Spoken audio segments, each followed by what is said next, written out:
Hello students, मैं हूं Sunil sir और सनमैटिक्स लर्निंग में आपका स्वागत करता हूं। आज हम लोग क्लास 10th के गणित के तीसरे अध्याय के मोस्ट इम्पोर्टेंट ऑब्जेक्टिव क्वेश्चन को देखने वाले हैं। इस अध्याय में हम लोग बात करेंगे दो चर वाले रैखिक समीकरण युग्म का, ठीक है। जिसमें हम लोगों को मेनली यानी कि इस प्रकार से कुछ समीकरण देखने को मिलेगा, जैसे x प्लस वाई बराबर 5 और x माइनस वाई बराबर 2। यहाँ पर जैसे देख पा रहे हैं कि समीकरण एक ये है और समीकरण दो ये है।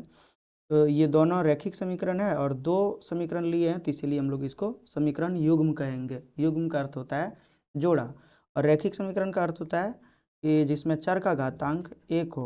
तो यहाँ पर देख पा रहे हैं कि x का भी घात एक है और y का भी घात एक है। घात का मतलब होता है कि पावर के रूप में क्या संख्या है, ठीक है। तो यहाँ पर x पर भी आप घात के रूप में देखिएगा एक है, y पर भी घात के रूप में एक है, यहाँ पर भी x के घात में एक है और y के घात में एक है, ठीक है। तो इस प्रकार से आप लोगों को यहाँ पर देखने को मिलेगा, ठीक है। तो टोटल हम लोग यहाँ पर देखने वाले हैं यानी कि 100 MCQ को, जो आपके एग्ज़ाम में काफ़ी इम्पोर्टेंट रोल निभाने का प्रयास करेगा, ताकि यानी कि जो भी आपके एग्ज़ाम में पैटर्न के हिसाब से बोलते हैं कि जिस भी प्रकार का आपके एग्ज़ाम में क्वेश्चन पूछा जाता है वो सारा प्रकार का यहाँ पे मिल जाएगा। तो थोड़ा सा अगर वैल्यू कहीं चेंज हो जाए उसका तो नहीं कहा जा सकता है, लेकिन बाकी और हर प्रकार से यहाँ पर क्वेश्चन को हम पहले से ही पूछ चुके हैं, ठीक है, और बनवा चुके हैं। तो ये चीज़ आप लोगों को थोड़ा सा निश्चिंत होकर के देखना है ताकि कोई तरीके का डिस्टर्बेंस ना हो, ठीक है। तो चलिए, तो सबसे पहले तो पहला क्वेश्चन को अगर देखिएगा तो इसमें लिखा है कि एक रैखिक समीकरण, ठीक है, यहाँ पर दिया हुआ है एक रैखिक समीकरण की अधिकतम घात कितनी होती है। तो आप लोगों को बताएं रैखिक समीकरण, पिछले अध्याय में भी हम लोग बात किए थे, ठीक है। रैखिक समीकरण की जो घात होता है वो एक होता है। द्विघात समीकरण अगर रहे तो उसकी घात दो होगा। त्रिघात समीकरण अगर रहे तो उसकी घात तीन होगा, ठीक है। तो यहाँ पर देखिए रैखिक समीकरण लिखा है, तो रैखिक समीकरण का घात एक होता है, तो ऑप्शन नंबर सी सही हो जाएगा, ठीक है। अब क्वेश्चन नंबर 2 को देखिए, इसमें लिखा हुआ है, प्रश्न 2 में बोल रहा है कि दो चर x एवं y में रैखिक समीकरण ax plus B y plus c बराबर 0 के कितने अधिकतम हल हो सकते हैं। तो कोई भी समीकरण हो, जैसे x प्लस वाई बराबर 2 का ही बात करते हैं, तो इसका असंख्य हल हो सकता है, अनंत रूप से अनेक हल हो सकता है, मतलब बोल सकते हैं कि अनगिनत हल हो सकता है। ऐसा इसीलिए क्योंकि x का हम कितना मान रखेंगे, जैसे मान लीजिए कि 2 रख सकते हैं, 3 रख सकते हैं, 4 रख सकते हैं, 5 रख सकते हैं, कुछ भी यहाँ पे जो वैल्यू आप देख पा रहे हैं, ठीक है।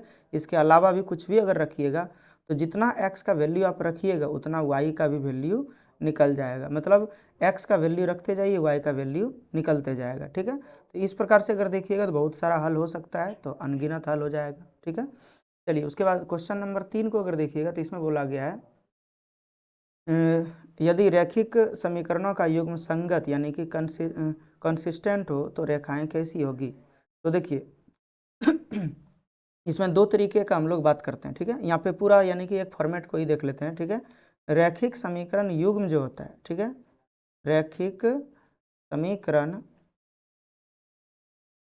थोड़ा सा अगर एक बार भी समझ लीजिएगा इसको तो आपको बाद में दिक्कत नहीं होगा, ठीक है। रैखिक समीकरण युग्म जो होता है वो दो प्रकार का होता है, ठीक है। एक संगत होता है, ठीक है, एक संगत होता है, ठीक है, और एक होता है असंगत, ठीक है। और इसी को हम लोग संगत को ही हम लोग ये भी कर सकते हैं अविरोधी, ठीक है। कहीं कहीं पे देखने मिलेगा अविरोधी, तो संगत रहे या अविरोधी रहे बात बराबर है, ठीक है, एक ही चीज कह रहा है। और इसका असंगत का हो जाएगा यानी कि विरोधी, ठीक है। ये वर्ड का यूज होता है। अब देखिए संगत दो प्रकार का होता है, संगत भी अलग अलग दो प्रकार का होता है और इसमें तो एक ही प्रकार हुआ, ठीक है। तो संगत में जो है उसमें होता है एक प्रतिच्छेदी रेखा, प्रतिच्छेदी, ठीक है, और प्रतिच्छेदी को ही हम लोगों को देखने मिलेगा कई बार, यानी कि प्रतिच्छेदी को ही हम लोग बोलते हैं आश्रित भी, ठीक है। कहीं कहीं आप लोगों को देखने मिलेगा लिखा हुआ रहता है एग्जाम के यानी कि क्वेश्चन में आश्रित, तो प्रतिच्छेदी रहे या आश्रित रहे, ठीक है, अच्छा, प्रतिच्छेदी को हम लोग अनाश्रित बोलते हैं, सॉरी यहाँ पे आश्रित नहीं अनाश्रित बोलते हैं, ठीक है, तो थोड़ा सा इसको याद रखिएगा, अनाश्रित, अनाश्रित यानी कि आश्रित नहीं होगा, ठीक है। तो प्रतिच्छेदी को अनाश्रित, और संग एक होता है संपाती, संगत में ही देखिए संपाती होता है, ठीक है, और इसी को हम लोग बोलते हैं आश्रित, ठीक है। तो ये चीज़ है, और ये जो हम लोग असंगत यानी कि विरोधी का बात कर रहे हैं, इसमें हम लोगों को देखने मिलता है समांतर, ठीक है, समांतर, और इसी को हम लोग बोलेंगे समांतर को ही यानी कि विरोधी भी बोल रहे हैं, तो इसके लिए कोई दूसरा वर्ड का जरूरत नहीं पड़ेगा। अब देखिए प्रतिच्छेदी में यानी कि जो कंडीशन होगा वो क्या होगा, A1/A2 is not equal to B1/B2, is not नहीं बोल सकते हैं, नॉट इक्वल टू B1/B2, ठीक है। संपाती जो होगा उसमें हम लोग A1/A2 is equal to B1/B2 और इज इक्वल टू C1/C2 देखने को मिलेगा हम लोगों को, ठीक है।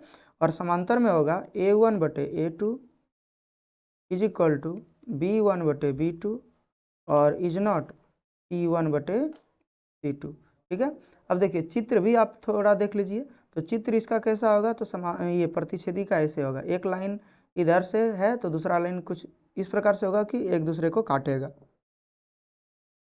संपाती आप लोगों को देखने के बाद लगेगा कि एक ही लाइन है, जैसे एक लाइन हम यहाँ पे खींचे और इसी पर दूसरा लाइन भी ऐसे करके खींच दिए, ठीक है, इसको हम लोग संपाती बोलते हैं।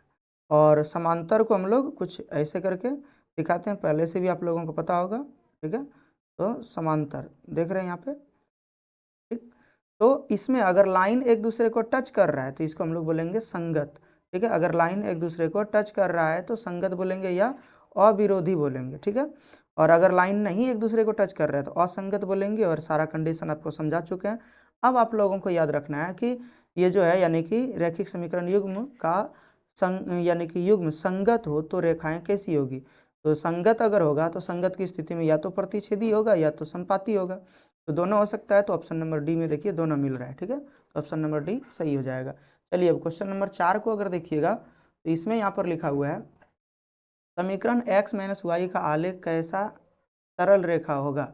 तो आप लोगों को यहाँ पर देखिए पता चल रहा होगा कि x - y बराबर 0 लिखा है, इसका मतलब ये हो गया कि x बराबर y हम लोग लिख सकते हैं, और x बराबर y का मतलब हो गया कि ऐसे ही अगर ये चतुर्थांश है, ठीक है, यानी कि x अक्ष और y अक्ष के द्वारा दिया हुआ यानी कि वैल्यू है ये, ठीक है, x डैश और ऊपर में y और नीचे y डैश, तो ये कुछ ऐसे करके यानी कि लाइन खिंचाएगा, ठीक है, ऐसे करके जैसा यहाँ पे ग्राफ में आप देख पा रहे हैं, ठीक है, यानी कि ये लाइन है x बराबर y, ठीक है, तो x बराबर y यही वाला लाइन है। अब देखिए इसमें क्या देखने को मिल रहा है, मूल बिंदु से होकर जाती हुई, तो ऑप्शन नंबर सी। अब कैसे पता किए, तो देखिए अगर हम लोग x का मान अगर यहाँ पर देखिए x का मान अगर 2 लेंगे यहाँ पर, तो y का भी मान 2 होगा। अगर x का मान -2 लेंगे, ठीक है, x का मान -2 लेंगे तो y का भी मान -2 होगा। तो ऐसे करके आप लोग समझ सकते हैं कि ये इस दोनों बिंदु से करके जाएगा, यानी कि मूल बिंदु से होकर के जाएगा। और मूल बिंदु पे तो आप लोग जानते ही हैं x, y का जो यानी कि निर्देशांक होता है वो 0,0 होता है, ठीक है। तो यहाँ पे भी देख रहे हैं कि x बराबर y इसी कंडीशन में यानी कि 0 बराबर 0 के कंडीशन में ही होगा, ठीक है। अब क्वेश्चन नंबर 5 को देखिए, प्रश्न में 5वां प्रश्न में बोल रहा है कि समीकरण y बराबर 7 का आलेख किस बिंदु से होकर नहीं गुजरेगा, ठीक है। तो y बराबर 7 इस बिंदु से होकर नहीं गुजरेगा, तो जिसमें y का मान 7 नहीं है, ठीक है। तो यहाँ पर देखिए इसमें ये x, y है, तो y के जगह पर देखिए 7 लिखा है, तो यानी कि y बराबर 7 से होकर गुजरेगा, ठीक है। इसमें भी y के जगह पर देखिए 7 लिखा है, x, y के रूप में अगर देखिएगा तो यहाँ y के जगह पर 7 है। यहाँ पर देखिए x, y में देखिए y बराबर 0 दे दिया है, मतलब 0 से होकर गुजरेगा y में, लेकिन 7 से होकर नहीं गुजरेगा, तो ऑप्शन नंबर सी।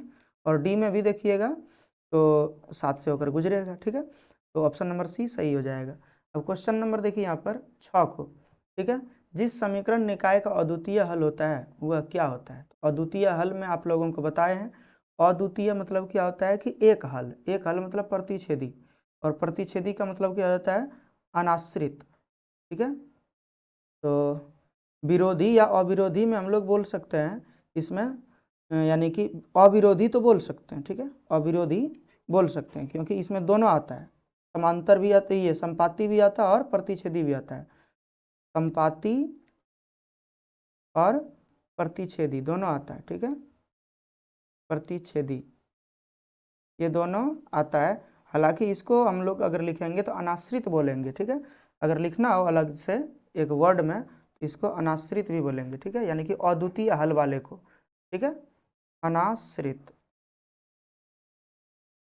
ठीक है। तो ये चीज़ आप लोगों को याद रखना है, ठीक है। चलिए अब आगे हम लोग देखेंगे क्वेश्चन नंबर 7 को। तो क्वेश्चन नंबर 7 में अगर आप लोग देखिएगा तो क्वेश्चन नंबर 7 में देखिए लिखा हुआ है समीकरण निकाय जिसका कोई हल नहीं होता है वो क्या कहलाता है, तो समांतर कहलाता है, और समांतर को हम लोग लिखते हैं विरोधी, ठीक है, इनकंसिस्टेंट। तो ये ऑप्शन नंबर बी सही हो जाएगा। आप लोगों को बता चुके हैं ये पहले ही, ठीक है, उसको आप लोग एक बार कॉपी में नोट कर लीजिएगा, ज़्यादा अच्छा होगा, ठीक है। प्रश्न संख्या देखिए 8 में लिखा है कि एक्स अक्ष पर स्थित सभी बिंदुओं की कोटि क्या होगी, ठीक है, ऑर्डिनेट जिसको बोलते हैं। तो देखिए कोटि और भुज क्या होता है आप लोगों को याद रखना है, ठीक है। अच्छा, ग्राफ बनाने का भी इसमें कोई ज़रूरत नहीं है, तो आपको याद रखना है। देखिए एक्स कॉमा वाई के रूप में जब निर्देशांक लिखते हैं, ठीक है, तो हम लोग सबसे पहले लिखते हैं भुज, ठीक है, एक्स के यानी कि वैल्यू को हम लोग भुज बोलते हैं, भुजा नहीं भुज, और वाई वाले वैल्यू को बोलते हैं कोटि, ठीक है। तो अगर भुज पूछे तो यानी कि एक्स वाले वैल्यू को बताना है, और कोटि पूछे तो वाई वाले वैल्यू को बताना है, ठीक है। अब देखिए यहाँ पे बोल रहा है कि एक्स अक्ष पर स्थित सभी बिंदुओं की कोटि क्या होगी। तो सभी बिंदुओं की कोटि क्या हो जाएगा, एक्स अक्ष पर स्थित, अगर कोई एक्स अक्ष पर है तो इसकी कोटि क्या हो जाएगा, 0। देखिए एक्स अक्ष पर कोई भी बिंदु है, एक्स अक्ष पर मान लीजिए कि यहाँ पर है, यहाँ पर है, या यहाँ पर है, कहीं पर भी अगर स्थित है तो वाई में उसका वैल्यू क्या होगा, ठीक है, इन सारे बिंदुओं का जो भी मान होगा यानी कि एक्स कॉमा 0 लिखेंगे हम लोग, ठीक है, एक्स कॉमा 0 हर एक स्थिति में जितना भी बिंदु यहाँ पर देख पा रहे हैं सबका एक्स कॉमा 0 ही होगा, यानी कि कोटि तो हर स्थिति में यानी कि 0 ही आप लोगों को देखने मिल रहा है। तो ऑप्शन नंबर ए सही हो जाएगा, ठीक है। चलिए क्वेश्चन नंबर 9 को देखिए, बोल रहा है यदि a1/a2 is equal to b1/b2 is equal to c1/c2 हो तो समीकरण निकाय का हल होगा। यानी कि इसको हम लोग बोलते हैं इस स्थिति को अगर तीनों मतलब तीनों युग्म बराबर हो तो इसको समपाती कहते हैं, और समपाती का मतलब जानते ही हैं कि एक ही लाइन पर दूसरा लाइन भी जाएगा, यानी कि बहुत सारा कॉन्टैक्ट पॉइंट है एक दूसरे का, तो इसमें अनगिनत हल होगा, समपाती में बहुत सारा हल होता है, ठीक है। क्वेश्चन नंबर अब 10 को देखिए, इसमें बोल रहा है कि रैखिक समीकरण युग्म 2x माइनस 3y और -2 बराबर 0 और 6x माइनस 9y प्लस 5 बराबर 0 के कितने हल हैं। तो हम लोगों को जांच करना है a1/a2। तो a1/a2 अगर जांच करेंगे तो a1 का मान यहाँ पे देख पा रहे हैं, ठीक है, 2 है, और a2 का मान यहाँ पर 6 है, तो 2/6 लिखेंगे, ठीक है, इसको हम लोग लिखते हैं 1/3, ठीक है। b1/b2 अगर लेंगे तो यहाँ पर देख रहे हैं -3 और बटे -9 है, यहाँ पर देख पा रहे हैं ये, ठीक है, y के साथ में जो गुना में रहता है तो ये हो जाएगा माइनस माइनस कट जाएगा, और 3 1 का 3 3 3 9 यानी कि 1/3 आ गया। और c1/c2 देखिए यहाँ पर c1/c2 यहाँ पर -2 और बटे 5 है, तो ये कटेगा नहीं तो यही रह जाएगा, यानी कि ये दोनों बराबर है और ये तीसरा बराबर नहीं है। इसका मतलब ये हो गया कि a1/a2 is equal to b1/b2 और इज नॉट c1/c2 है, और इस स्थिति को हम लोग बोलते हैं समांतर, ठीक है। और समांतर में एक भी हल नहीं होता है, यानी कि हल की संख्या जो होगा, ठीक है, हल की संख्या वो 0 होगा, ठीक है, तो कोई हल नहीं, इसका मतलब ऑप्शन नंबर बी। आप लोग ऐसे भी जांच कर सकते हैं, कोई दिक्कत नहीं है, ठीक है।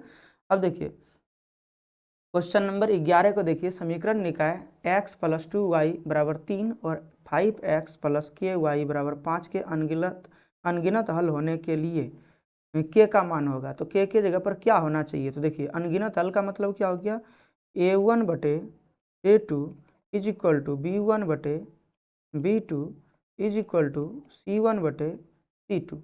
तो इसका मतलब ये हो गया कि हम लोग ऐसे करके लिख सकते हैं, यानी कि x के साथ में यहाँ पर देखिए 1 है, नहीं कुछ है तो यहाँ पर देखिए क्या है 1 है, तो हम लोग लिखेंगे 1, और A2 के स्थान पर देखिए यहाँ पर 5 है, तो हम लोग यहाँ पर नीचे में लिख लेंगे 5 बराबर B1 B2, तो यहाँ पर देखिए 2 है, ठीक है, और नीचे हम लोगों के पास K दिया हुआ है, ठीक है, Y के साथ में।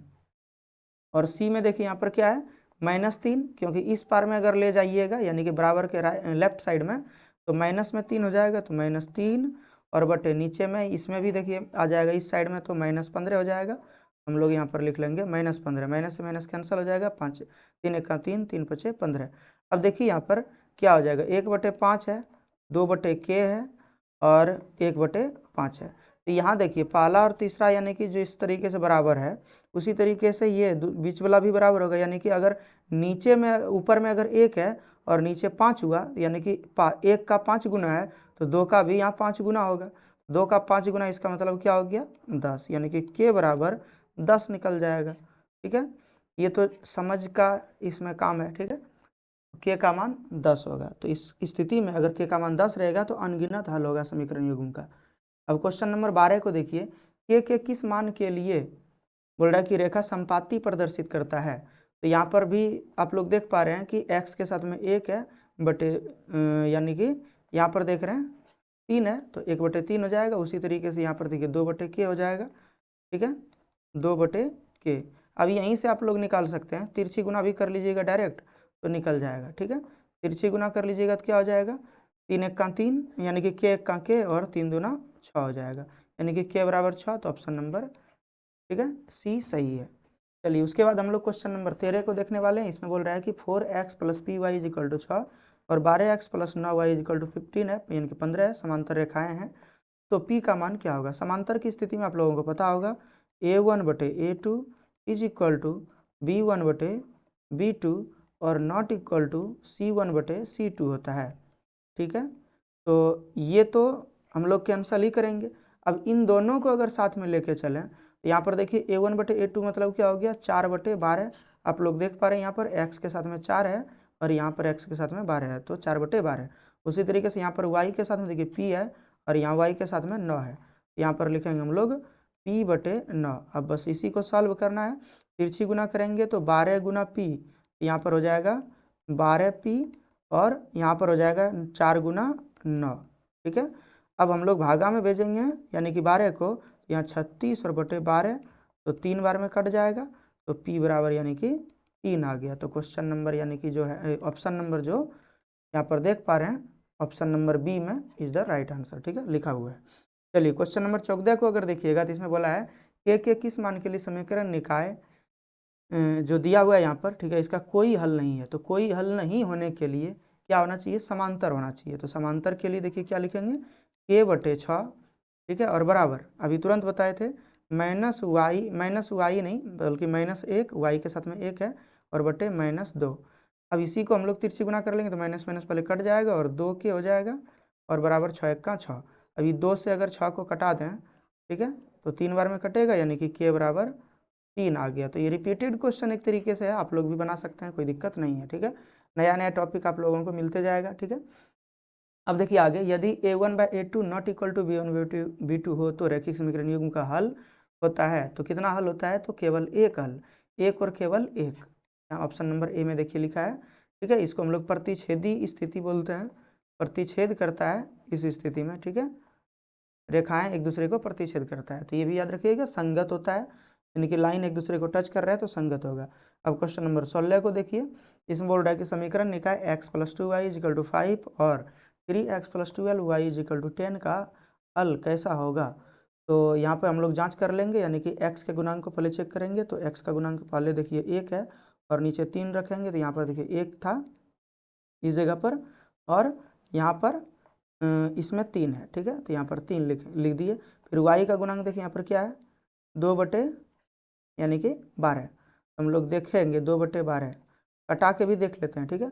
या तो पहले आप लोग ऐसे करके लिख लीजिए A1/A2, ठीक है, ज़्यादा अच्छा होगा, ठीक है। जो प्रोसेस है B1/B2, हालांकि ऑब्जेक्टिव में कोई प्रोसेस काम करता नहीं है, ठीक है, जैसे भी बनाइए खाली सही बना लीजिएगा। यहाँ पर 1/6 हो जाएगा। अब यहाँ पर देखिए आप लोगों को देखने मिल रहा होगा कि यहाँ पे 1/6 है और यहाँ पर 1/3 देखने को मिल रहा है। इसका मतलब क्या हो गया कि यहाँ A1/A2 not equal to B1/B2 है। इसका मतलब ये हो गया कि ये प्रतिच्छेदी है, यानी कि एक हल होगा। ठीक है, एक हल होगा, केवल एक हल। एकल हल भी उसी को बोलते हैं। ठीक है, क्वेश्चन नंबर 16 का ऑप्शन नंबर ए हो जाएगा सही आंसर।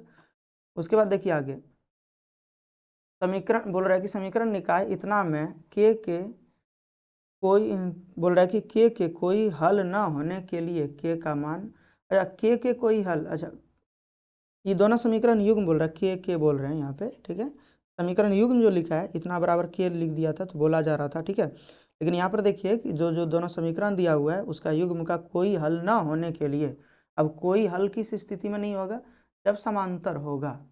ठीक है, जब समांतर हो, तो समांतर की स्थिति में आप लोगों को पता ही है A1/A2 is equal to B1/B2 और नॉट इक्वल टू C1/C2 होता है।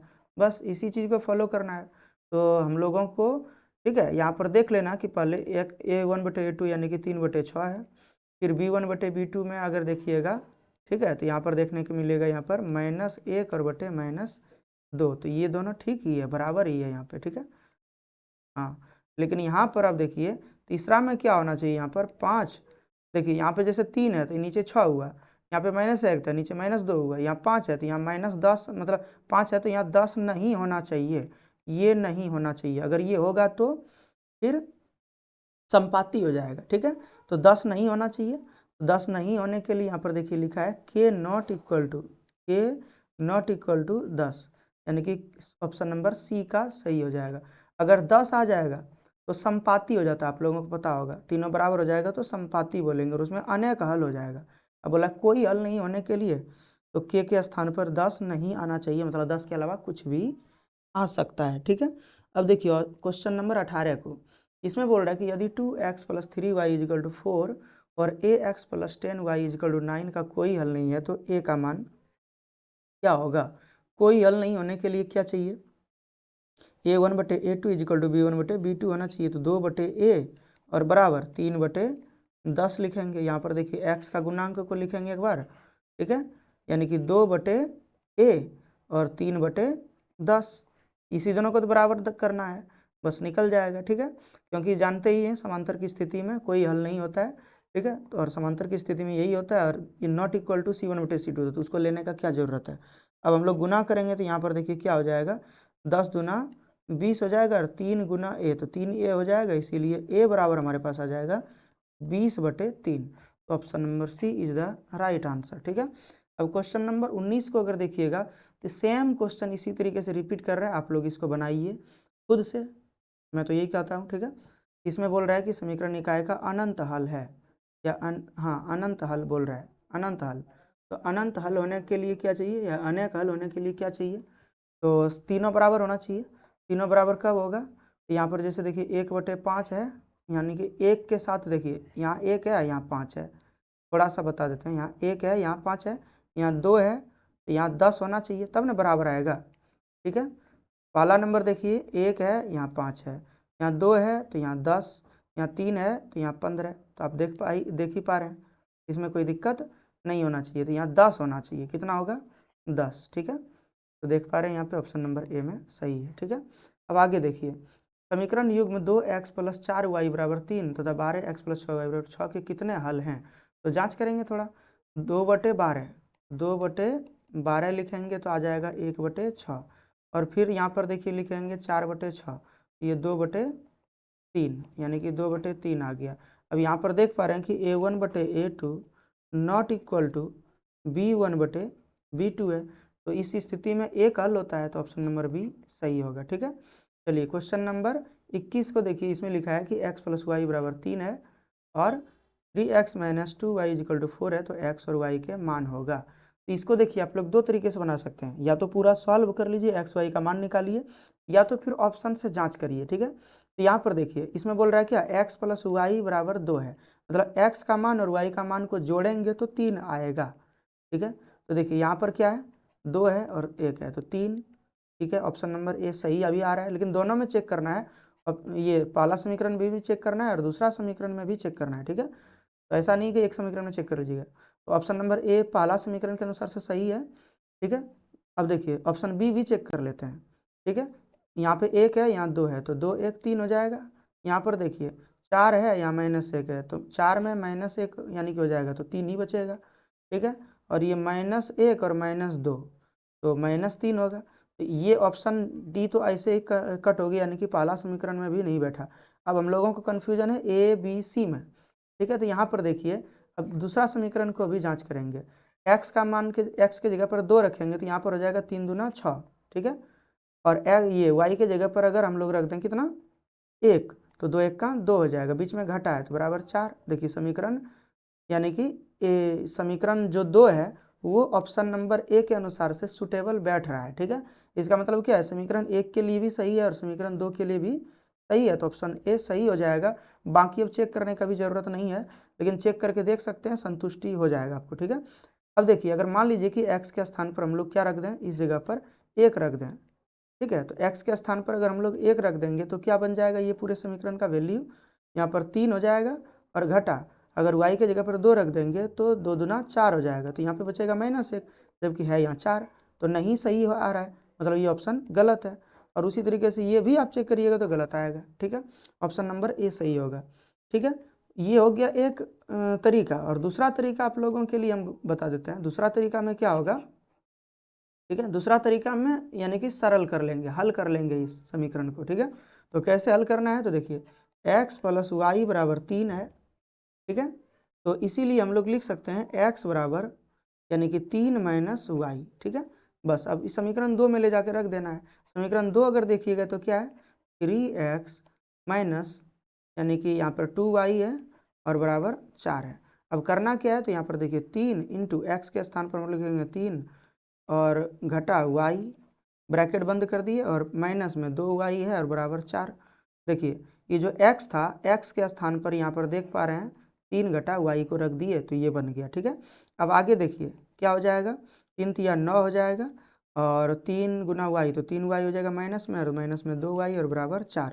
अब यहाँ पर अगर आप देखिएगा तो 9 और घटा 5y हो जाएगा और बराबर 4। हालांकि हम लोग ये भी सही कर लेंगे, ठीक है। यानी कि ये 9 को भी उस साइड में अगर भेज देते तो ज़्यादा अच्छा रहता। माइनस में 5y है और बराबर 4 में से ये अगर इधर जाके घट जाएगा तो माइनस में 5 बचेगा, क्योंकि 4 में से 9 घट जाएगा तो -5 बचेगा। -5 से -5 कट जाएगा एक बार में, तो y बराबर 1 आ गया। अब y का मान अगर यहाँ पे रख दीजिएगा, ठीक है, तो x बराबर क्या आ गया, 3 घटा 1 यानी कि 2।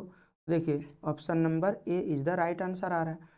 तो किसी तरीके से बनाइए तो कोई दिक्कत नहीं है। अब देखिए 21 तो हो गया। 22 नंबर का क्वेश्चन को देखिए, इसमें लिखा है प्रश्न में बोल रहा है कि समीकरणों इतना का हल होगा, तो आप लोग जांच कर लीजिएगा खुद से, ठीक है। हालांकि यहाँ पे हम बता भी सकते हैं तो कोई दिक्कत नहीं है। अब देखिए कई तरीके से बना सकते हैं हम। वहाँ पिछले क्वेश्चन में 21 नंबर में जो बनाए थे वो प्रतिस्थापन विधि था। यहाँ पे विलोपन विधि से बनाने का प्रयास करेंगे, क्योंकि ज़्यादा आसान होगा, ठीक है। तो समीकरण पहला जो है 2x + 3y है और बराबर 11 है। और दूसरा समीकरण जो है वो 2x है और माइनस में है 4y और बराबर -24 है। अगर समीकरण यानी कि घटा दें, समीकरण 1 में समीकरण 2 को घटा दें तो हमारे पास क्या हो जाएगा, देख सकते हैं माइनस हो जाएगा, यहाँ पे प्लस हो जाएगा, चूंकि माइनस है और यहाँ भी माइनस है तो प्लस हो जाएगा। अब देखिए 2x में 2x कट जाएगा खत्म, और 7x और 7y और 4y मतलब 3y और 4y, तो 7y प्लस में हो जाएगा, और 24 और यानी कि ये 11 तो 35 बन जाएगा। 7 × 5 = 35, y का मान यानी कि 5 आ गया। अब y का मान अगर हम लोग समीकरण 1 में रख दें, ठीक है, 2x और प्लस 3 गुना 5 बराबर 11।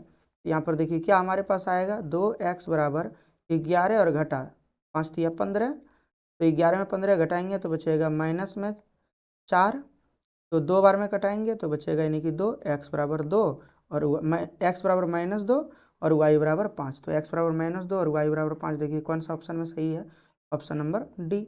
बहुत ही आसानी से बन जाता है, कोई दिक्कत नहीं है। अब इस तरीके से अगर वैल्यू दिया रहेगा तो हम तो नहीं बताएंगे, ठीक है।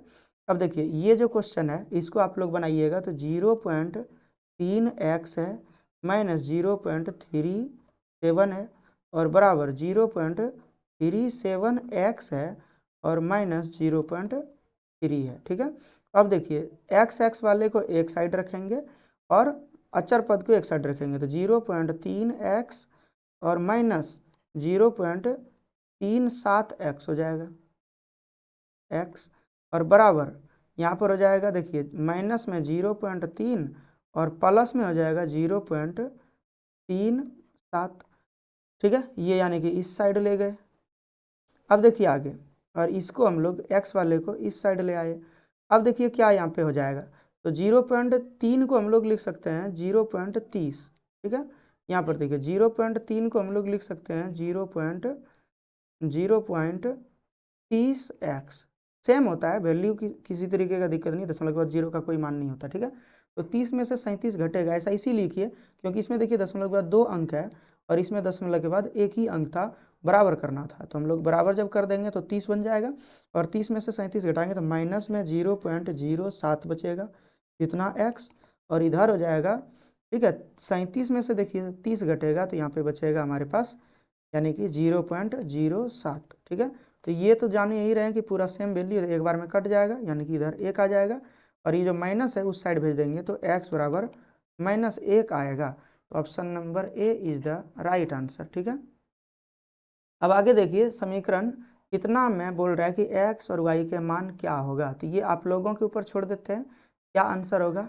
ठीक है, आप लोग खुद इसको बनाइएगा और कमेंट में ज़रूर लिखिएगा कि इसका आंसर कितना होगा। हाँ, एक चीज़ और है कि अभी जितना टाइम हो रहा है, मतलब वीडियो में देख लीजिएगा कि कितना मिनट कितना सेकंड हो रहा है, तो उतना मिनट, जैसे मान लीजिए कि अभी अगर 23 मिनट, ठीक है, 25 सेकेंड अगर हो रहा है तो 23 मिनट 25 सेकेंड लिख लीजिएगा, उसके बाद स्पेस दीजिएगा थोड़ा सा, ये है हाइफन नहीं देना है, स्पेस दे देना है, और उसके बाद लिख दीजिएगा बी। ठीक है, इज राइट आंसर। ठीक है, E is the right answer, right answer. ठीक है, तो ऐसे करके जवाब दे दीजिएगा तो हम समझ जाएंगे। चलिए बहुत अच्छा है। आगे अब देखिए अगला क्वेश्चन नंबर 25 को अगर देखिएगा तो बोल रहा है कि 2a + 3b = 8 एंड यहाँ पर लिखा है 3a - 4b = -5 हो, तो ए और बी का मान क्या होगा। तो सेम टू सेम आप लोगों को बना लेना है इसको भी। ठीक है, समझ सकते हैं, बहुत ही आसानी से होगा, चाहे आप जांच कर लीजिए ऑप्शन वाइज। ठीक है, अगर ए के स्थान पर 1 रखिएगा और बी के स्थान पर 2 रखिएगा तो यहाँ पर देखिए 2, ये वाला हो गया 2 वैल्यू। ठीक है, और ये हो जाएगा 6, 6 2 8 हो रहा है। अब इसको चेक कर लीजिए इस समीकरण में भी, यहाँ पर हो जाएगा 3 और घटा यहाँ पे 8 हो जाएगा, तो -5 बन रहा है, यानी कि हाँ ऑप्शन नंबर ए ही सही हो जाएगा। ठीक है, अब हम ही बना दिए।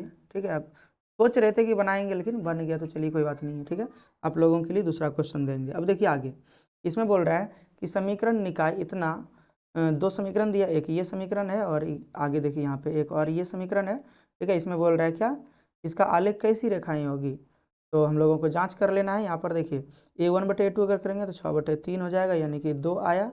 b1/b2 अगर करेंगे तो -2/-1 होगा, चूँकि यहाँ पर y के स्थान पर देखिए -1 है। ठीक है, तो ये भी 2 हो जाएगा, और c1/c2 यानी कि हम लोग लिखेंगे 12, ये 9/12। ठीक है, 9/12, तो यही रह जाएगा, यानी कि 3/4 होगा हालांकि। ठीक है, तो यहाँ पर देखिए ये दोनों तो बराबर है, तीसरा बराबर नहीं है, तो इसका मतलब क्या हुआ, a1/a2 = b1/b2 है और नॉट इक्वल टू c1/c2 है। तो इस स्थिति को हम लोगों को कैसे दिखाना है, तो ये समांतर होता है, तो समांतर देखिए यहाँ पर ऑप्शन नंबर बी में लिखा हुआ है, तो ये यानी कि ऑप्शन नंबर बी सही होगा। अब 27 नंबर के क्वेश्चन को देखिए, इसमें बोल रहा है कि इसका हल क्या होगा, तो आप लोगों को खुद से देख लेना है। ऑप्शन नंबर जो भी होगा आप लोग टाइम लिख के, ठीक है, और टाइप कर दीजिएगा। ठीक है, चलिए अब क्वेश्चन नंबर हम लोग 28 को देखने वाले हैं। इसमें देखिए बोल रहा है क्या, यहाँ पर दे दिया है समीकरण, यानी कि इस तरीके से 2x + y बराबर 2x - y और बराबर 2/3/2। ठीक है, तो इसका मतलब ये हो गया कि हम लोग पहले इन दोनों को अगर लें, ठीक है, तो यहाँ पर क्या हो जाएगा, x + y बराबर अच्छा, ये दोनों को भी हम लोग समान कर सकते हैं, कोई दिक्कत नहीं है, तब आसानी से बन जाएगा ये दोनों को, ठीक है, ज़्यादा जल्दी भी बन जाएगा। यहाँ पर देखिए 2 पर पावर x प्लस वाई है और 2 पर पावर x माइनस वाई है, और दोनों का वैल्यू अगर बराबर है, इन दोनों टर्म को अगर देखिएगा, दोनों वैल्यू अगर बराबर है तो, और आधार भी बराबर है, वैल्यू भी बराबर है, मतलब ये पूरे इस पूरे के बराबर है, आधार भी बराबर है, 2 पर पावर 2 पर पावर, तो ये यानी कि पावर भी बराबर होगा, x प्लस वाई बराबर x माइनस वाई हो जाएगा। हम लोग लिख लेते हैं, यहाँ पर हो जाएगा x पर यानी कि x प्लस वाई बराबर x माइनस वाई। अब देखिए यहाँ पे x से x कट जाएगा और y बराबर माइनस वाई हो गया, ठीक है। तो इस पार अगर ले आइएगा y को तो क्या हो जाएगा y, और प्लस में y हो जाएगा, क्योंकि माइनस में था तो बराबर 0 हो जाएगा, तो इसीलिए 2y बराबर यानी कि 0। एक स्टेप और बढ़ा देना है, तो इसीलिए y बराबर यानी कि 0 हो जाएगा। अब y बराबर अगर 0 होगा, ठीक है, तो हम लोग इसमें अगर वैल्यू को रखेंगे तो x बराबर भी तो 0 ही हो जाएगा, ठीक है। तो अच्छा देख लेते हैं एक बार, कम से कम 0 0 तो नहीं होना चाहिए, क्योंकि यहाँ पर देखिए अच्छा y का वैल्यू पूछा था, ये भी याद रखना है, देखिए y का वैल्यू पूछा था, ठीक है, तो y का वैल्यू देखिए यहाँ पर 0 आ चुका है, तो ऑप्शन नंबर यानी कि ये C सही हो जाएगा। अगर x का वैल्यू पूछता तो हम लोगों को कैसे बनाना होगा, ठीक है, आप लोगों को करना क्या है, ये जो वैल्यू देख रहे हैं आप, दूसरा टर्म वाला, यानी कि ये वैल्यू और ये वैल्यू, इन दोनों को बराबर कर लेंगे, ठीक है। तो 2 पर पावर x माइनस वाई और बराबर 2 पर पावर 3/2 रहेगा, तो यहाँ पे हम लोग x माइनस वाई बराबर 3/2 लिखेंगे, और y के जगह पर तो हम लोग 0 लिखेंगे, यानी कि 0 हो गया बराबर 3/2। तो अगर इस साइड में ले जाएंगे 0 को तो प्लस हो जाएगा, लेकिन 0 जोड़ेंगे तो क्या बढ़ेगा, कुछ भी नहीं बढ़ेगा, तो 3/2 का 3/2 ही रहेगा, यानी कि x का मान अगर पूछता तो 3/2 होता, और y का मान पूछा है तो 0 होगा, ठीक है, ये हो गया।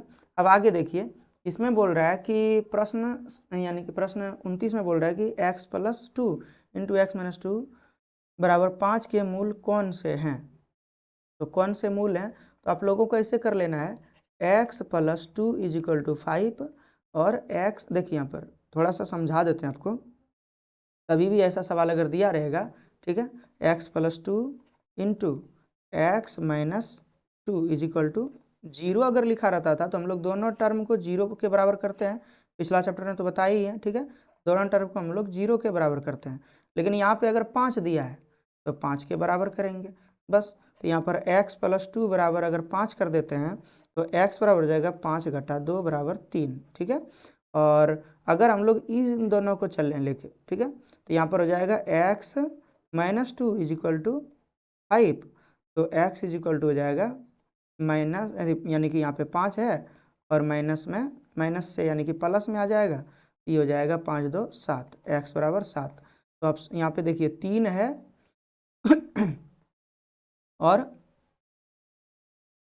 7 आंसर है, यानी कि क्वेश्चन में अगर देखिएगा तो 3 है और 7 है, ठीक है, तो आंसर यही होना चाहिए, लेकिन ऑप्शन में नहीं दिया है, तो इसका मतलब कुछ ना कुछ हम लोग गड़बड़ी कर रहे हैं। तो इसको चलिए एक और तरीका से बनाने का कोशिश करते हैं, ठीक है।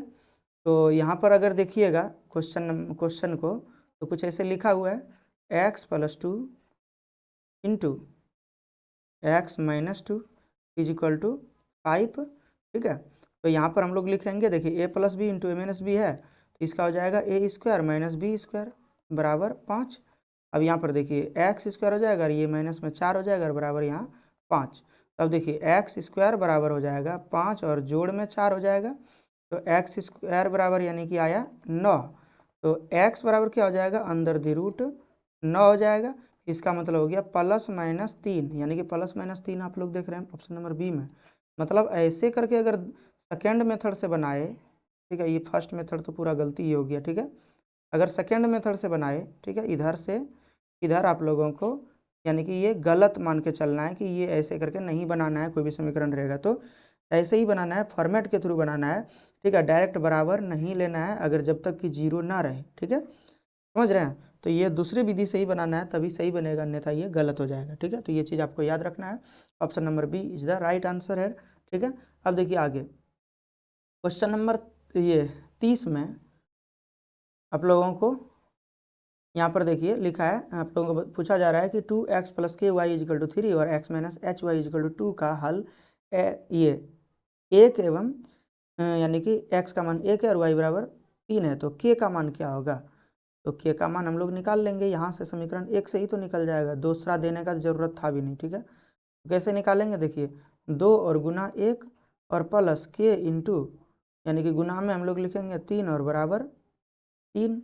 यहाँ पर देख ही रहे x के जगह पर 1 लिख लिए, y की जगह पर 3 रख दिए। तो यहाँ पर अगर इसको हम लोग घटा देंगे उस साइड में ले जाके, तो क्या हो जाएगा? 3k बराबर, k गुना 3 तो 3k बराबर 3 घटा 2 तो 1 हो जाएगा। ठीक है, यानी कि k बराबर अगर देखिएगा, सॉरी यहाँ पे k बराबर अगर देखिएगा तो राइट साइड में 1 बचा है और नीचे 3 आ जाएगा, तो 1/3 हो जाएगा। तो ऑप्शन नंबर ए सही है। ठीक है, ये चीज़ आप लोगों को याद रखना है। चलिए अब क्वेश्चन नंबर 31 को अगर देखिएगा तो इसमें लिखा है कि 2 चरों वाले रैखिक समीकरण युग्म को हल करने की बीजगणितीय विधि कौन सी है? तो प्रतिस्थापन, विलोपन या बजीगुणन, तो ये सभी विधि है। इन सभी विधि से हम लोग बनाते हैं 2 चर वाले रैखिक समीकरण युग्म के हल को ज्ञात करते हैं। ठीक है, चलिए अब 32 नंबर में लिखा है यहाँ पे कि यदि 2 रेखाएं एक बिंदु पर प्रतिच्छेद करती है तो वह दोनों बिंदु समीकरणों का क्या होता है? हल होता है। तो क्या होता है? हल।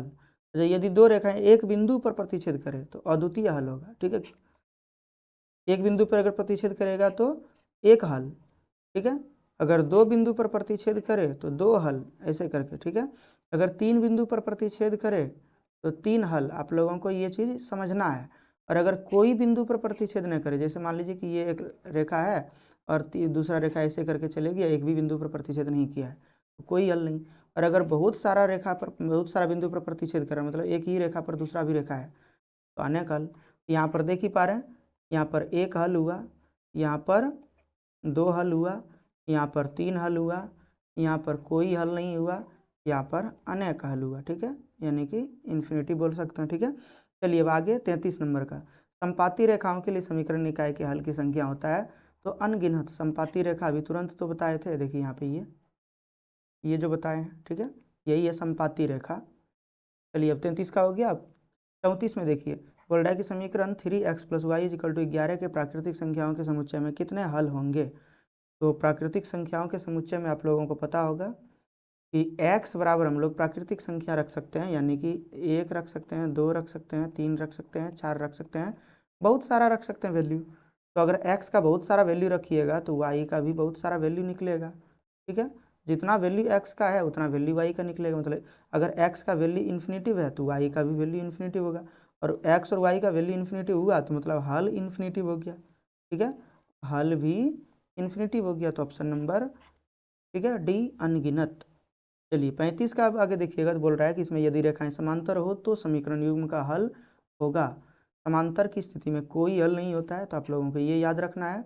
आगे देखिए 36 नंबर के क्वेश्चन में लिखा है कि 2 संख्याओं का योग 8 है और उसके व्युत्क्रमों का योग 8/15 है, तो संख्याएं क्या होगा?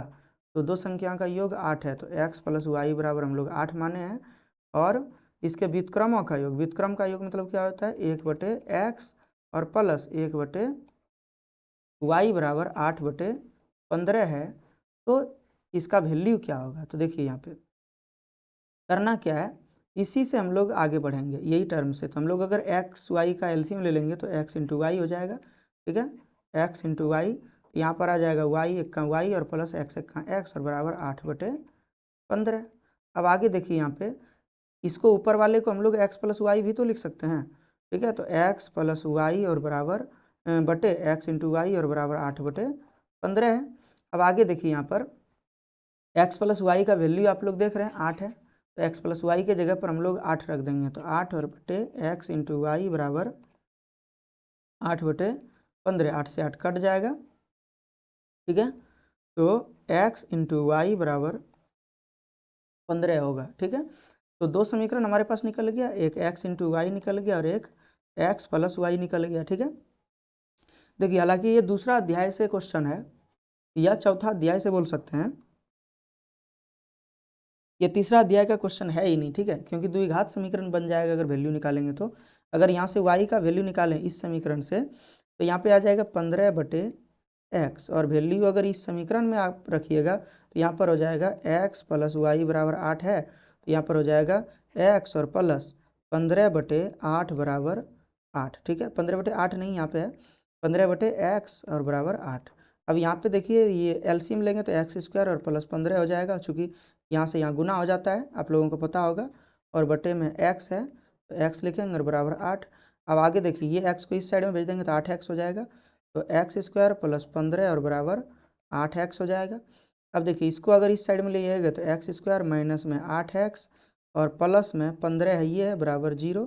अब इसी को तोड़ेंगे तो यहाँ पर देखिए x² माइनस में 5x और ये, और यहाँ पे लिख सकते हैं हम लोग माइनस में 3x और प्लस में 15 बराबर 0। तो इसी चीज़ को अगर आगे यहाँ पे इधर हम लोग सॉल्व कर लेते हैं, इधर जगह है, ठीक है। तो इधर अगर सॉल्व करेंगे तो देखिए यहाँ पर क्या आ जाएगा, x अगर कॉमन ले लेंगे तो x और माइनस 5 बचेगा, और उसी तरीके से -3 अगर कॉमन लेंगे तो x माइनस 5 बचेगा, ठीक है, और बराबर 0। अब x माइनस 5 और x माइनस 3 हो जाएगा यहाँ पे कॉमन लेने पर, तो यहाँ पे 0 हो जाएगा, और x बराबर एक 5 आएगा और x बराबर एक 3 आएगा, ठीक है। तो ये हो गया। हालांकि यहाँ से भी आप अनुमान लगा सकते हैं कि दो संख्याओं का गुणनफल 15 होना चाहिए और दोनों संख्याओं का योग 8 होना चाहिए, ठीक है। ये पहले भी हमको दिमाग में आ रहा था लेकिन बताया नहीं, उससे मैं बता देते तो ज़्यादा ही अच्छा रहता, ठीक है। तो इसका मतलब ये हो गया कि जैसे 5 और 3 है तो इन दोनों संख्याओं का योग अगर देखिएगा तो 8 होता है, और गुणनफल अगर देखिएगा तो 15 होता है, यानी कि यही दोनों आंसर होगा, ठीक है। ऐसा कोई भी और अलग से मतलब ऑप्शन नहीं है। एक चीज़ और है कि इस तरीके से अगर बहुत बड़ा क्वेश्चन दिया रहे तो ज़्यादातर अच्छा ये होगा कि ऑप्शन चारों को मतलब चेक कर लीजिए। जैसे ऑप्शन अगर ए को चेक करिएगा तो x प्लस वाई, जैसे x और प्लस वाई करिएगा 4 4 8 तो हो जा रहा है, लेकिन व्युत्क्रमों का योग अगर करिएगा यानी कि 1/4 और प्लस 1/4 तो 8/15 नहीं होगा। यहाँ पर देखिए 2/4 हो गया, यानी कि 1/2 आ रहा है, तो ये ऑप्शन नहीं होगा। जबकि दूसरा ऑप्शन में अगर देखिएगा, ठीक है, तो ये सब कुछ सही आएगा, ठीक है। चलिए अब अगला क्वेश्चन हम लोग 37 का बनाएंगे। इसमें बोल रहा है कि एक भिन्न के अंश और हर में 2 जोड़ने पर वो 9/11 हो जाता है, भिन्न क्या है। आप लोगों को खुद कर लेना है ये, ठीक है। जैसे भिन्न होता है तो भिन्न x/y के रूप में होता है। अब इसमें अगर हम लोग अंश और हर में 2 जोड़ें तो हो जाएगा इस तरीके से, यानी कि 9/11। तो भिन्न क्या होगा, तो ये तो देख सकते हैं यहाँ पे क्या बनेगा। इसमें आसानी से हम लोग बना सकते हैं 11x और प्लस 11 दूना 22 हो जाएगा। तिरछी गुना करिए, इसको इसके साथ और इसको इसके साथ, ठीक है। ये हो जाएगा 9y और प्लस में 9 दूना 18। अब संख्या वाला एक साइड और समीकरण वाला एक साइड, ठीक है। तो यहाँ पर क्या हो जाएगा, देखिए 11x और माइनस में 9y, ठीक है, और बराबर 18 और माइनस में 12। यहाँ पर 11x माइनस 9y और बराबर यहाँ पे बच जाता है माइनस में 4। इससे तो कुछ भी नहीं आ रहा है और दूसरा समीकरण भी नहीं दिया है जो हम लोग आगे बना सकते हैं, ठीक है। तो इसको हम लोग कैंसिल करते हैं, यानी कि यहाँ से नहीं करना है, ठीक है। तो देखिए अब दूसरा ऑप्शन हमारे पास क्या बचता क्या है, ठीक है। तो सब ऑप्शन को चेक करेंगे। अगर इसमें हम लोग जोड़ेंगे 2 2, ये हो जाएगा 5 2 7 और बटे, ठीक है, 9 2 11, 7/11 हो रहा है, ये ऑप्शन गलत है। इसमें अगर हम लोग जोड़ेंगे 2 2 तो ये 9 और बटे 11 हो जाएगा, ये ऑप्शन सही है, ठीक है। इसमें अगर जोड़ेंगे तो ये 9 2 11 हो जाएगा, और 11 में फिर 9 जोड़ेंगे तो 2 जोड़ेंगे तो 13 हो जाएगा। और इसमें अगर जोड़ेंगे तो एक में 2 जोड़ेंगे तो यहाँ पे हो जाएगा 3 और बटे यहाँ पर नीचे 5 हो जाएगा। 2 2 सब में जोड़ना है। तो देखिए 9/11 वाला बोला था तो 9/11 कौन हो गया, ऑप्शन नंबर बी। ऐसे करके मतलब बड़ा अजीब तरीके से क्वेश्चन है ये, ठीक है। हालांकि यहाँ पे इस तरीके से क्वेश्चन नहीं देना चाहिए, लेकिन कुछ भी पूछा जा सकता है, तो आप लोग थोड़ा ध्यान से देखिएगा, ठीक है। कई बार हम लोग ऐसा प्रोसेस को उठा लेते हैं जिससे बनता भी नहीं है सवाल, तो यही यहाँ पे हुआ था, ठीक है। अब देखिए 38 नंबर में बोल रहा है कि 5 पेंसिल और 7 कलम की पेन की मूल्य कुल 50 रुपये है, जबकि 7 पेंसिल और 5 कलम की मूल्य 46 रुपये है, तो एक पेंसिल के दाम क्या होगा, ठीक है। तो यहाँ पर देखिए पेंसिल के मूल्य को हम लोग मान लेते हैं x और कलम के मूल्य को मान लेते हैं y। तो 5x और प्लस 7y को अगर जोड़ेंगे तो यहाँ पे 50 हो जाएगा, और फिर दूसरा है 7x और प्लस 5y को जोड़ेंगे, ठीक है, बराबर 46। अब ऑप्शन नंबर हम लोगों को यहाँ पे चेक करना है, ठीक है। ऑप्शन से चेक करना है या फिर आप लोग ये दोनों को पूरा बना लीजिएगा, कोई दिक्कत हालांकि नहीं होना चाहिए आप लोगों को बनाने में, ठीक है। तो इसका आंसर जरूर आप लोग कमेंट में लिखिएगा टाइम को दर्शा करके। अगर अभी मान लीजिए कि 35 मिनट 24 सेकंड अगर हो रहा है तो 35 मिनट 24 सेकंड लिख के, और ऑप्शन नंबर मान लीजिए कि बी सही होगा तो बी लिख दीजिएगा, ठीक है, इज द राइट आंसर, ठीक है।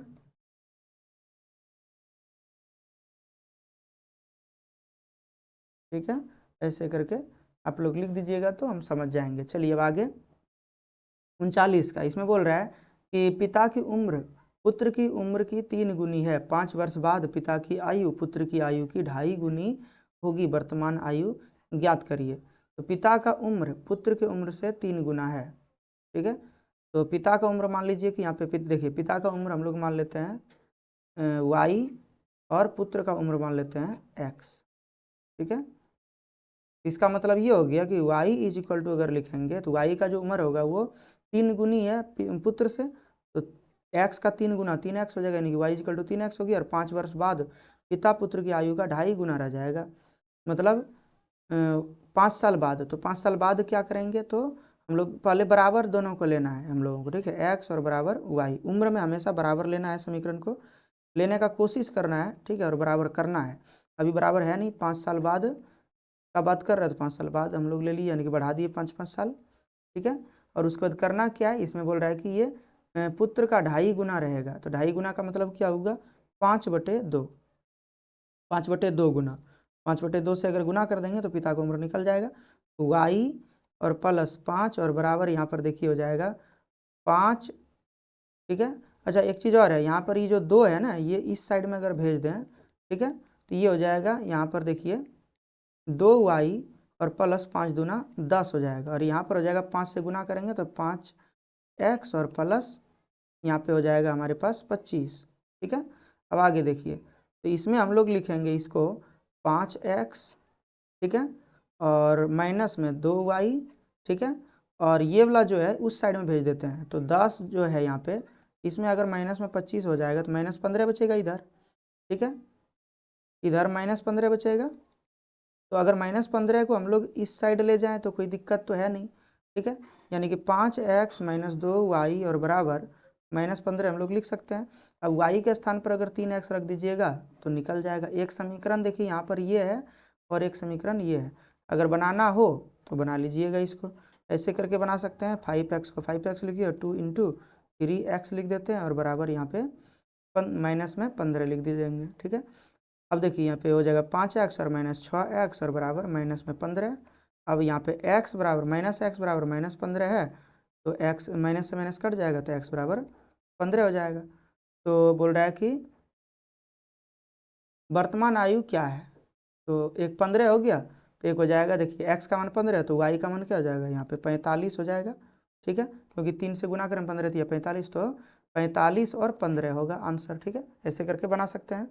अब क्वेश्चन नंबर, ठीक है, 40 देखिए, इसमें बोल रहा है कि 2 अंकों वाली संख्या के अंकों का योग 9 है, ठीक है, अंकों का योग 9 है। इसमें देखिए बहुत बड़ा बड़ा संख्या यहाँ पे मतलब क्वेश्चन देखने को मिल रहा है। अगर यानी कि 2 अंकों की संख्या के अंकों का योग, यानी कि अगर हम लोग 2 अंकों की संख्या मान लीजिए कि x × y ऐसे करके है, या तो मान लीजिए कि 54 और 36 का ही बात करते हैं। ऑप्शन से चेक करिए, ज़्यादा अच्छा रहेगा, बड़ा बड़ा क्वेश्चन है इसमें, ठीक है, दूसरा हम कुछ रास्ता बताएंगे ही नहीं, ऑप्शन से चेक करिए, ठीक है। दोनों अंकों का योग 9 होना चाहिए, 9 है, ठीक है, यहाँ पे भी 9 हो रहा है, ठीक है, यहाँ पे भी 9 है, ठीक है, यहाँ पे भी 9 है, ठीक है। बोल रहा है कि यदि संख्या में 9 जोड़ दें तो अंक पलट जाता है, ठीक है। अगर संख्या में 9 जोड़ दें, अगर 9 जोड़ देंगे, इसमें अगर 9 जोड़ेंगे तो क्या होगा, ठीक है, तो यहाँ पर 9 जोड़ेंगे तो क्या हो जाएगा, 54 और 9 हो जाएगा, यानी कि 63, ठीक है। अगर 9 जोड़ दें तो यहाँ पर 63 होगा, तो अंक तो पलटा नहीं, जैसे यहाँ 54 था तो यहाँ 45 होना चाहिए था, ठीक है, तो ये तो होगा ना, यह नहीं, ठीक है, तो ऑप्शन नंबर ए गलत हो गया। अब 36 में अगर 9 जोड़ेंगे ये हो जाएगा 36 और 9 45 होगा, तो ये भी नहीं होगा क्योंकि अंक पलटा नहीं, 36 का 63 होना चाहिए था यहाँ, ठीक है, ये नहीं होगा।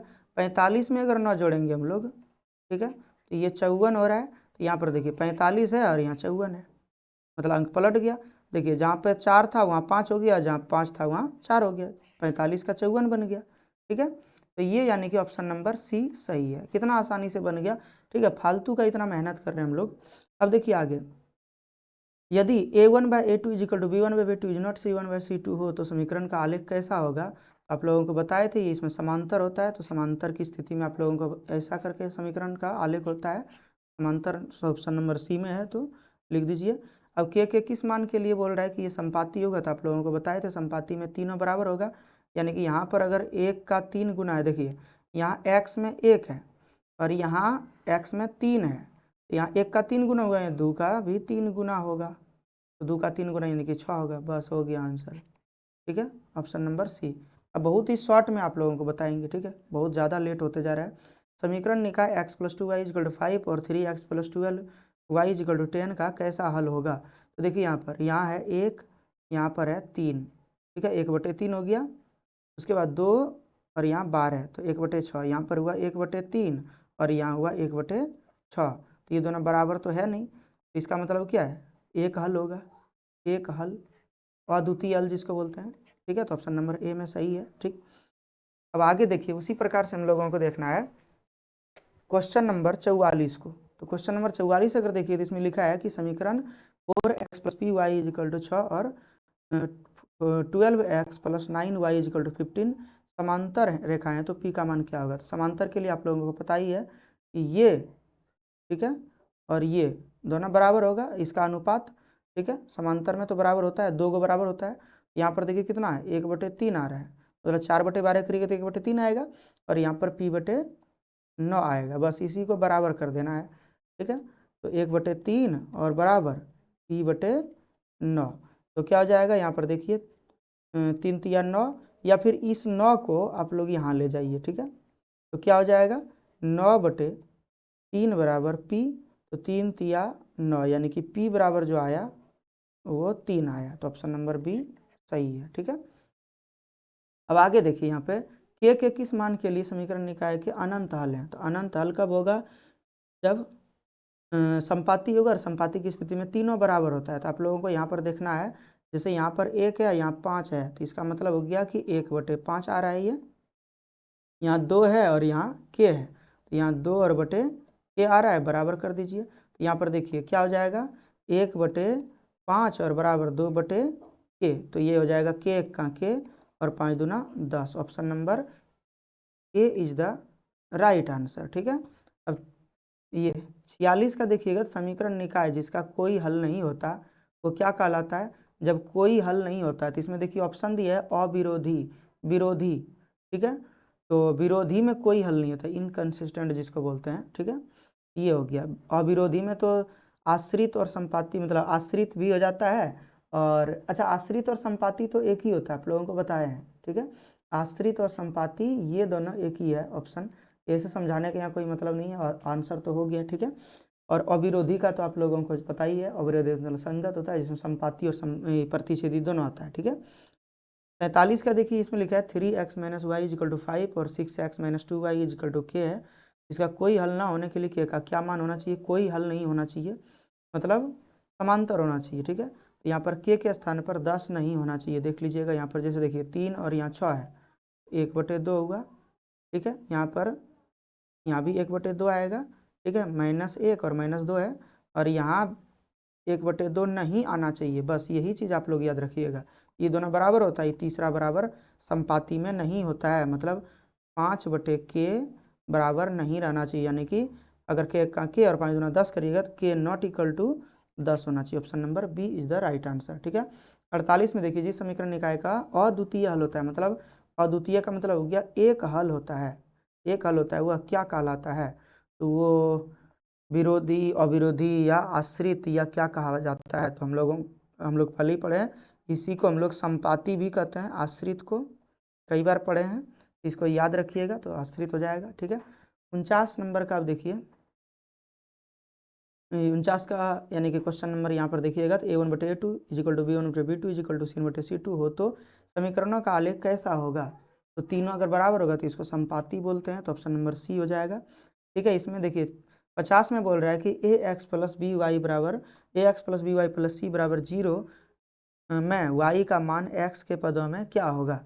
वाई का मान अगर निकालना है, देखिए ए एक्स प्लस बी वाई और प्लस सी बराबर 0 है, तो वाई का मान अगर निकालना है तो क्या करना है, आप लोगों को सबको भेज देना है उस साइड में, वाई को रहने देना है।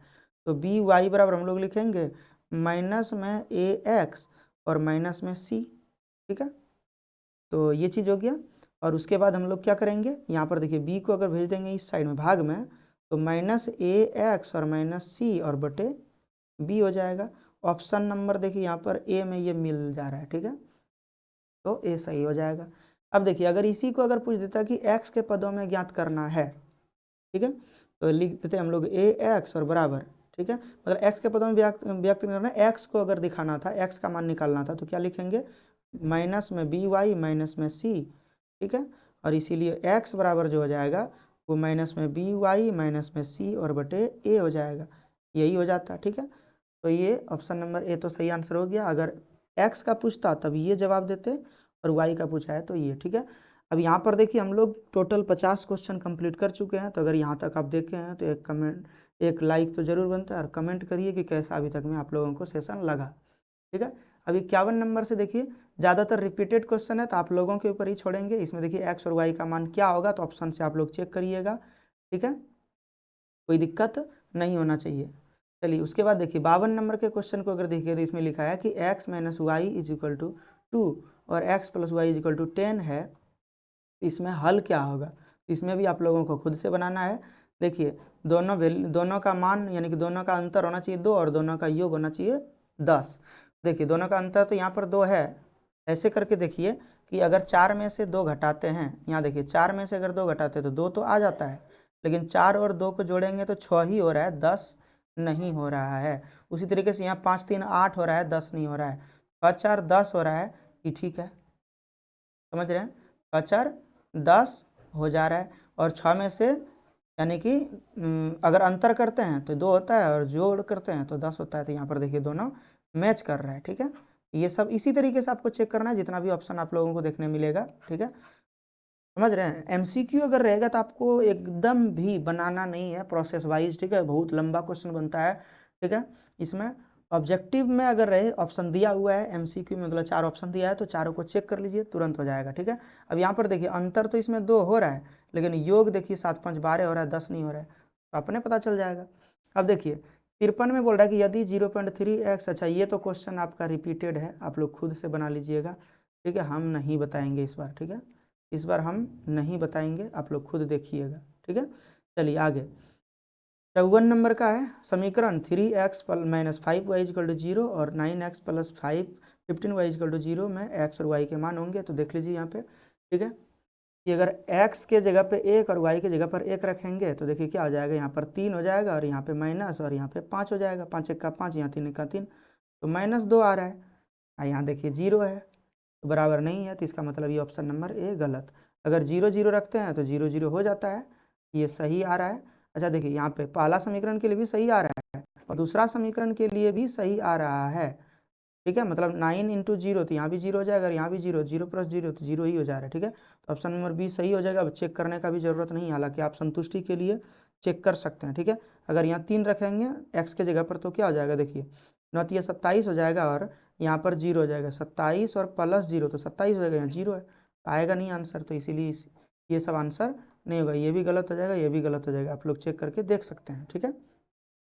अब 55 नंबर का क्वेश्चन को देखिए, तो इसमें लिखा हुआ है, ठीक है, यदि 2a प्लस 3b बराबर 8 और 3a plus 4b is equal to -5 हो तो a और b के मान यहाँ पर दिया हुआ है, आप लोग चेक करिएगा, कोई तरीके की दिक्कत नहीं है। इसमें बोल रहा है कि मूल क्या होगा, आप लोगों को बताए थे -3 और +3, सेम क्वेश्चन है, यहाँ पे देख रहे हैं, ठीक है, रिपीटेड क्वेश्चन है।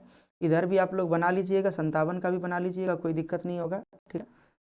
अब आगे देखिए 58 का सिस्टम काफ़ी लैग करना स्टार्ट हो गया क्योंकि काफ़ी लॉन्ग वीडियो बन चुका है, ठीक है। अभी देखते हैं कितना है।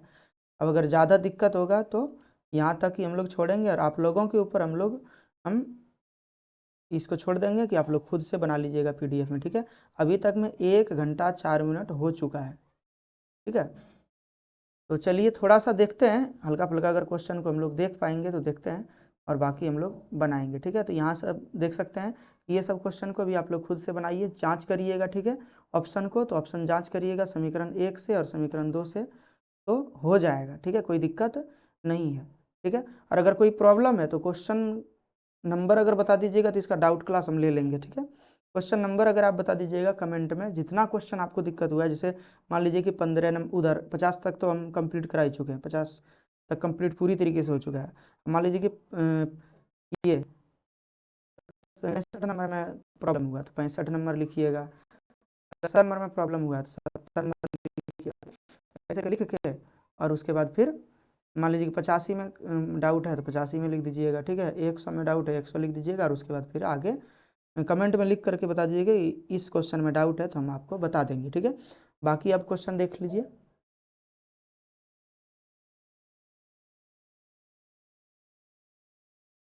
तो बाकी क्वेश्चन अगर देखिएगा तो यहाँ पर कोई दिक्कत नहीं होने वाला, बना लीजिएगा। ठीक है, एक सरल रेखा होगा x माइनस वाई, यानी कि जब भी आप लोगों को पता होगा ये समीकरण जो आप देख रहे हैं ये पहले भी रिपीटेड है, तो ये मूल बिंदु से होकर के जाएगा, तो आप लोगों को बताया ही है। ठीक है, कोई दिक्कत तो नहीं होना चाहिए। ठीक है, अब बोल रहा है कि x अक्ष पर स्थित सभी बिंदुओं की कोटि क्या होती है, तो x अक्ष पर स्थित सभी बिंदुओं की कोटि, कोटि आपको पूछा है।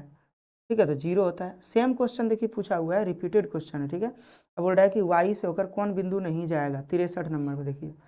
ठीक है, तो 0 वाला नहीं जाएगा क्योंकि y में 0 नहीं होना चाहिए। ठीक है, मतलब y में 7 नहीं होना चाहिए, जैसे y बराबर 7 है तो यहाँ y के स्थान पर 7 नहीं है, बाकी सब में 7 है तो वो 7 से होकर जाएगा, लेकिन यहाँ पे ये 7 से होकर नहीं जाएगा। ठीक है, ये चीज़ y में 7 से होकर नहीं जाएगा, ये x में 7 से होकर जाएगा, तो ये चीज़ आपको याद रखना। ठीक है, इसी तरीके से आप लोग पूरा क्वेश्चन को देख लीजिएगा, हम यहाँ तक ही रोकते हैं।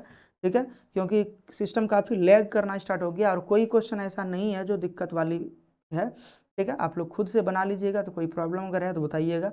मिलते हैं अगले सेशन में, तब तक के लिए जय हिंद।